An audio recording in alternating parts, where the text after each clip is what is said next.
The news about that oil rig disaster keeps getting worse. Today, the Deepwater Horizon sank in the Gulf of Mexico after burning for 36 hours. Now authorities are worried about an environmental catastrophe. Tonight, the search continues for the 11 workers missing since the explosion late Tuesday night.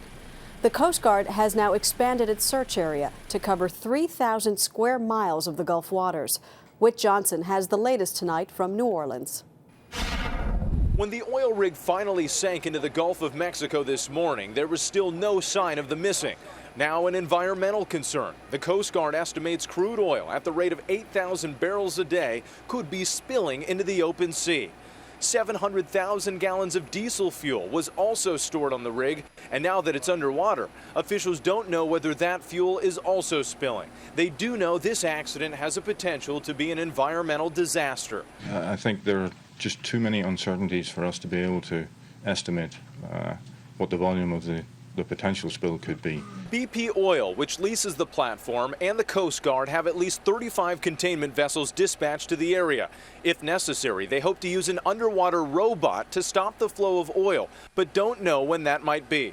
We have the ability to apply, pre-approved ability to apply dispersants and allow oil to be dispersed through the water column so it doesn't impact the shoreline. Officials suspect the Deepwater Horizon may have suffered what's called a blowout. There's a delicate balance of pressure as the drill is going down into the ocean rock and water is being pumped down into the well to push oil up. If too much pressure builds, the oil can suddenly and forcefully gush back up. An emergency valve known as a blowout preventer can seal pipes off, but if it fails or isn't activated, a massive fire could ignite. Officials now believe the missing men may have been on the platform and may not have had enough time to escape. Loved ones can do little but hope. Just wait and see. Wait until we hear something. That's all we can do right now. You don't know who was alive and who was not. More than 100 men who made it off the rig alive were reunited with their families today. What was the first thing your son said to you? Thank God I wasn't up on the rig floor. Thank God I wasn't on the rig floor. The Coast Guard says it will continue its search for the missing.